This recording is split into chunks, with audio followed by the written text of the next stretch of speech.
세계적인 제약사 바이오젠이 알츠하이머 임상 3차에 성공했으며 FDA에 승인 신청할 계획이라고 밝혔습니다. 알츠하이머 치료제 시장 규모는 5년 뒤 25조 원에 달할 것으로 전망됩니다. 구독과 좋아요, 알람 설정 부탁드립니다.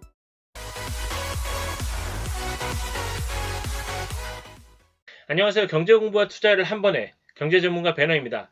세계적인 제약기업 바이오젠의 주가가 그저께 엄청나게 많이 폭등을 했습니다. 이게 대략 한 28% 오른 거라고 합니다. 최고 주가는 220불 초반에서 거의 320불까지 뛰었으니까 한 50% 가까이 올라가기도 했었습니다. 지금 이렇게 오르고 나서 그 바이오젠의 주가가 지금 70조 원대입니다. 그래서 SK 하이닉스보다 조금 큰가요? 거의 비슷할 것 같은데 이런 상황이었으니 하이닉스가 한 30% 가까이 주가가 올랐다고 생각하면 정말 어마무시한 거죠. 바이오젠의 이 알츠하이머 관련 기사입니다. 바이오젠이 중단했던, 이게 중요하죠? 알츠하이머병 치료제의 승인 신청을 추진하기로 전격 결정했다고 합니다. 얘가 지금 일본 제약기업 에자이랑 같이 만들고 있죠. 그 식품의약국 FDA에 아두카누맙이라는 이 물질의 승인을 신청한다고 이렇게 기사가 나왔고요. 회사 측은 바이오젠 측이죠. 아두카누맙에 충분히 노출된 일부 환자들의 결과가 연구 결과를 뒷받침한다. 그러니까 우리는 3상 충분히 유의미한 실적을 얻었다. FDA가 이제 니네가 보고 승인을 해줘라. 우린 제품 출시하겠다. 이런 얘기고요. 이 아두카누맙을 투여받은 환자들의 경우에 기억, 진압력, 언어 능력 같은 인지 및 기능평가 지표에서 유의한 혜택을 경험. 일상생활 활동에 대한 혜택도 경험. 사실 알츠하이머 우리가 흔히 생각하는 치매 둘은 완전히 같진 않고 좀 다르다는 의학적으로는 그렇게 이야기할 수 있는데 저희는 투자자니까 사실 알츠하이머, 치매 거의 비슷한 걸로 이해하고 관련 제품을 이렇게 진행해도 될 것 같아요. 자, 그러면 왜 이렇게 알츠하이머 이 임상 3상 통과했다는 게 화제가 되고 있는지 우리가 한번 체크를 해볼게요. 알츠하이머의 앞으로 예상되는 환자 수입니다. 지금 이제 2019년이니까 2020년 기준에 4,100만 명, 2050년 기준에는 1억 명이 넘어갈 것으로 추산이 되고 있습니다. 당연히 지금 고령화 사회로 가고 있으니까 인구가 점점 오래 살고 노령 인구가 많아지니까 사실 치매가 예전에는 그렇게 많이 걸리던 병이 아니었어요. 왜냐? 치매 걸리기 전에 돌아가시는 분들이 많았으니까. 근데 이제는 치매가 정말 일상적인, 대한민국에도 2050년에는 300만 명이 훌쩍 넘어갈 걸로 정부 추산이 나오고 있습니다. 그래서 정부에서도 치매 관련 정부의 예산을 앞으로 더 많이 쏟아부을 것으로, 이 알츠하이머와 치매에 관련된 이 시장이 폭발적으로 성장할 것으로 예상되고 있고요. 그러면 이 관련 치료제 성장 규모는 어떻게 되는지 한번 확인해 볼게요. 지금이 이제 2019년이니까 이게 지금 보시면은 3조가 넘어갑니다. 3조가 넘어가고요. 2024년 불과 5년 후입니다. 이때는 15조 시장으로 성장합니다. 어마어마한 거예요. 지금 2015년부터 24년까지 연평균 성장률이 17%. 이렇게 성장을 할 걸로 예상되고 있기 때문에 지금 알츠하이머 이 치료제 임상 3차 통과했다는 게 전 세계 증시에서 화제가 되고 있는 거죠. 자, 볼게요. 존슨앤존슨 시총 400조짜리, 그리고 시총 290조짜리 로시, 그리고 시총 236조짜리 파이자, 그리고 시총 247조짜리 머크까지 얘네 전부 하나도 빠짐없이 알츠하이머 도전했다 다 실패했어요. 왜? 그만큼 알츠하이머 관련 신약, 특히 임상 3차는 정말 힘들다고 알려져 있습니다. 자, 이런 세계적인 제약업체들도 실패한 알츠하이머 3상 임상 실험입니다. 성공 확률은 1% 미만으로 알려져 있어요. 특히나 존슨앤존슨이나 로시 같은 애들은 1년 연구개발비가 R&D 비용이 10조가 넘어가요, 얘네는. 자, 그러면은 이 바이오젠이라는 회사를 짚고 넘어갈 때 항상 빠지지 않는 게 바로 삼성 바이오로직스입니다. 얘네들은 무슨 관계가 있을까요? 그리고 어떻게 얽혀 있을까요?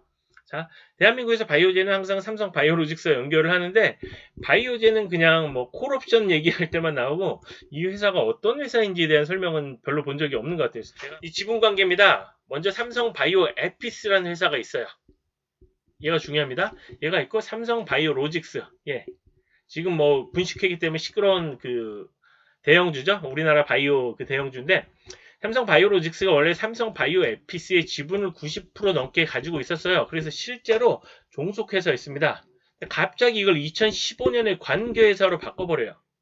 그러니까 완전히 달라지게 된 거죠. 종속회사였으면은 얘도 계속 적자, 얘도 계속 적자. 적자 보니까 종속회사의 적자도 결국에는 이 재무제표에 다 반영이 되거든요. 그러면 삼성바이오로직스는 재무제표가 점점 안 좋아지겠죠. 이거를 갑자기 쟤네 우리 거 아니야. 관계회사야. 우리는 쟤네 지분만 들고 있어. 그러니까 실제로 바이오에피스에서 보고 있는 적자가 얘네 재무제표에 반영이 갑자기 안 될 뿐더러 이 회사는 기술력이 좋으니까 이때 한 몇 조 이상의 가치를 가진 걸로 바이오에피스를 평가를 했습니다. 이때 또 그런 얘기 나왔죠. 나스닥에 상장할 거다 삼성 바이오에피스를. 그랬다가 취소를 했어요 결국. 나스닥 상장 얘기 나오고 하니까 막 이거 몇 조짜리다 기술력이 대단한 기업이다라는 얘기가 나오고 있죠. 결국 취소했기 때문에 자, 이 지분법을 바뀌면은 종속회사일 때는 그 장부 가치로 삼성 바이오에피스를 평가합니다. 근데 관계회사가 되면은 이제 시장 가치로 평가가 돼요. 시장 가치? 그러면 시장 가치가 이게 몇 조짜리 회사다라는 얘기들이 막 나오니까 이게 몇 조짜리 회사니까 얘 지분 가치만 해도 수조 원에 이른다. 삼성 바이오로직스에 이렇게 된 거죠. 그리고 손해보고 있던 손실나고 있던 그런 재무제표는 반영이 안 된 거고. 반면에 바이오젠은 이제 미국의 유명한 생명공학 회사인데 나중에 이 콜옵션을 행사할 수 있게 최대 50%에서 마이너스 1주까지 콜옵션을 행사할 수 있게 이게 콜옵션을 가지고 있었어요. 그래서 바이오젠이 작년인가요? 콜옵션을 행사합니다. 에피스 지분을 50-1주를 가져갑니다. 이 바이오에피스를 놓은 해석이 이렇게 많이 갈린 거고 이때 관계회사로 변경이 되면서 삼바가 갑자기 적자회사에서 흑자회사로 돌변을 해요. 순이익이 1조를 찍게 됩니다. 네, 이런 황당한 일들이 발생했고 왜 그랬냐면 갑자기 바이오에피스를 그 종속회사에서 관계회사로 바꾸면서까지 삼바의 가치를 높였느냐? 삼바의 가치가 높아지면 통합 삼성물산이죠. 원래 제일모직과 삼성물산이 합병한 거잖아요. 근데 제일모직이 삼바 지분을 40%를 넘게 가지고 있었어요. 40% 넘게 가지고 있었단 말이에요. 그럼 어떻게 되냐? 삼바의 그 가치가 올라가면 제일모직의 가치가 올라갑니다. 제일모직 가치 올라가죠? 그러면은 물산이랑 합병을 해야 되는데 보세요. 제일모직의 가치는 올리고 삼성물산의 가치는 낮췄단 말이에요. 이러니까 이제 1대3으로 그 합병했네 이런 얘기가 나오는 거죠. 그럼 얘가 통합 삼성물산이 됐단 말이에요. 통합물산으로 나왔죠. 왜 그 제일모직의 가치를 높이고 삼성물산의 가치를 낮췄냐? 그래서 제일모직의 적은 주식의 수로 삼성물산의 많은 주식을 가져왔냐? 자, 결론은 이거죠. 삼성에서 가장 중요한 기업이 어디죠? 전자죠. 이거 다실 분들 없죠? 삼성에서 가장 중요한 회사는 누가 뭐래도 삼성전자입니다. 그런데 물산이 삼성전자의 지분이 높아요. 이것 때문이죠. 그래서 제일모직의 가치를 부풀려서 적은 자본으로 삼성물산의 주식을 많이 가져오면 결국 삼성물산의 주식이 많다는 얘기는 삼성전자의 지분에서도 많이 차지한다는 얘기니까. 이러니까 이재용이 가장 좋았을 것이다 라는 얘기가 나오는 겁니다. 그리고 지금 보아도 이 삼성물산과 삼성전자, 물산과 그리고 전자 얘네 둘이 지분의 거의 75%, 74% 넘게 차지하고 있어요. 이러니까 누가 보더라도 삼성바이오로직스는 앞으로 삼성에서 굉장히 핵심 사업군으로 밀어주는 애들이구나 라고 생각해서 주가가 10만원에서 60만원까지 갔던 겁니다. 그러나 지금 현실은 삼성바이오로직스 그 재무 관련 그 임원이 구속되어 있는 상황이고 분식회계로 여기저기서 계속 두들겨 맞고 있는 상황이죠. 자, 좀 지저분하지만 아무튼 삼성물산과 삼성전자가 바이오로직스 지분의 지금 4분의 3을 차지하고 있다는 거 이게 포인트입니다. 이런 이유로 바이오젠은 삼성 그 바이오로직스와 밀접하게 연관되어 있어요. 왜냐? 삼성 바이오에피스 지분의 거의 50%를 가져갔고요. 그래서 이제 임원을 그 선정할 때 삼성 바이오로직스와 그리고 바이오젠이 반반씩 임원을 선정할 수 있다고 합니다. 거의 50%씩 나눠가졌죠, 지분을. 그럼 이제 바이오젠이 어떤 회사인지, 바이오젠 어떤 회사입니까? 맨날 삼바 얘기만 나오고 바이오젠 얘기는 안 나왔어요. 제가 한번 확인해 볼게요.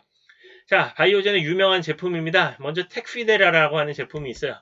그리고 이 스피루나자. 얘 엄청 유명하네요. 진짜 얘는 그 의약품 중에 고가 이야기 나올 때 얘가 빠지는 경우는 저는 한 번도 못 봤습니다. 먼저 텍피데라 같은 경우는 다발성 경화증 치료제입니다. 그리고 이 스피루나자는 척수성 근위축증 치료제. 굉장히 희귀한 병이라고 해요. 이 척수성 근위축증이. 그래서 이게 보시면 이제 그 바이오젠의 그 매출 이 보고서인데 2018년 기준으로 텍피데라 같은 경우에는 얼마죠? 5조. 어마어마하죠. 5조를 올렸습니다. 미국에서만 거의 4조 가까이 올리는 굉장히 유명한 약이요. 인터페론도 유명한 약이죠. 인터페론도 거의 3조 가까운. 근데 중요한 건 스피노자예요. 스피노자가 요새 진짜 굉장히 유명해졌는데 얘는 뭐 한 2조 정도 되겠네요. 2조 되겠는데 작잖아. 얘가 왜? 근데 보시면 그 전년도 2017년도죠? 이거 2018년도고 2017년도 대비 다른 애들은 비슷비슷해요. 보면 그렇게 큰 차이 없잖아요. 얘는 100% 성장했습니다. 출시 2년 만에 매출 2조. 아, 대박이네요. 출시 2년 만에 매출 2조가 됐고요. 제가 아까 가격 얘기했죠? 한 번 주사 맞는데 12만 5천 불. 12만 5천 불이면 얼마일까요? 네. 1.5억. 주사 한 번 맞는데 1.5억. 첫 해에는 6번 투여. 그럼 6번 맞으면은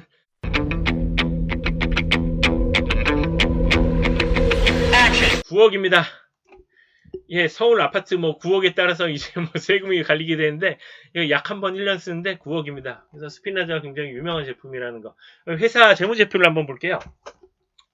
자, 먼저 2018년 기준으로 바이오젠의 재무제표는 매출이 15조 넘네요. 그리고 이익이 5조.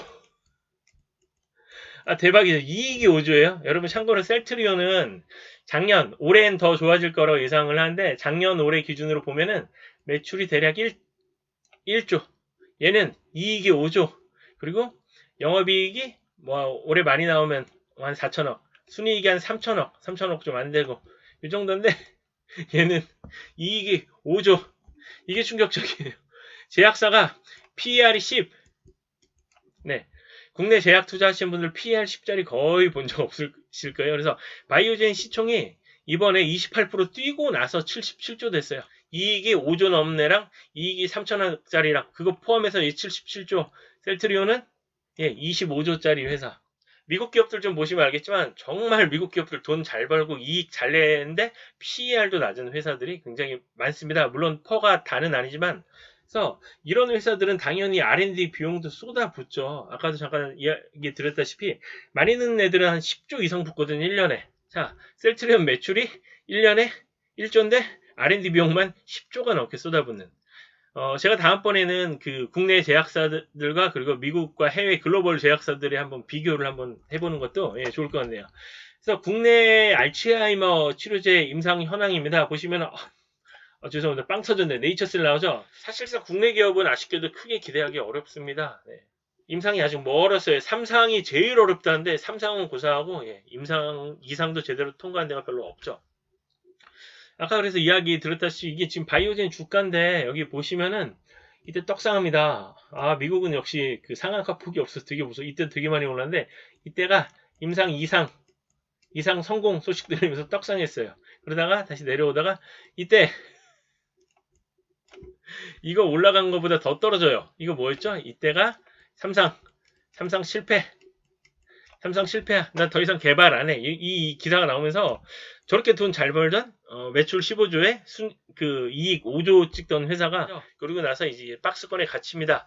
주가가 220에서 240불 사이 왔다 갔다 하는데 이번에 소식이 전해지면서 완전히 추세를 이탈했습니다. 이제 여기서 새로운 박스권이 나올지 아니면 여기서부터 이제 점진적으로 이런 그 채널이 새로 생기면서 상승하게 될지 저는 사실 여기서부터 이제 서서히 상승하지 않을까라고 보고 있어요. 왜냐면은 그전에도 이미 주가 대비 PER 10짜리가 제약사가 무슨 PER이 10이야. 게다가 영업이익도 5조가 넘게 나고 있는데 그리고 결론적으로 왜 그 이번에 이 임상 3차 통과가 대단한 일인지 또 뒤에 설명을 다시 드릴게요. 그래서 바이오젠이 주가가 이렇게 변화하고 있습니다. 결론을 내볼게요. 2003년 이후로 FDA에 승인받은 치매 치료제가 전무합니다. 전무요. 이게 무슨 얘기일까요? 그 정도로 어렵다는 얘기예요. 이 치매 관련 치료제, 삼상 통과하는 제품이 어렵다는 얘기고, 현존에 그 FDA 그 치매 관련 제품이 한 5개 정도 있는데, 치료용은 없습니다. 치료용이 없어요. 그럼 뭐냐? 증상 완화 정도 시키는 뭐 그런 제품들만 있고요. 회사 측에서는 우리 충분히 삼상에서 효과를 봤다. 승인 FDA 니네가 이제 해라. 승인되면 제품이 나오겠죠. 이제 중요한 거는 아직까지는 알려진 정보가 아주 자세하진 않아요. 지금까지 회사 측의 그러한 주장이었으니까. FDA에서 이제 진짜로 최초로 알츠하이머 치매 관련해서 효과가 있는 약이다. 지연하거나 완화하는 게 아니고 효과가 있는 약이다라고 밝혀진다면 가치는 더욱 올라가지 않을까라는 게 개인적인 생각입니다. 자, 오늘 영상이 도움이 되셨다면 구독과 좋아요 그리고 공유 부탁드리고요. 시청해 주셔서 감사합니다.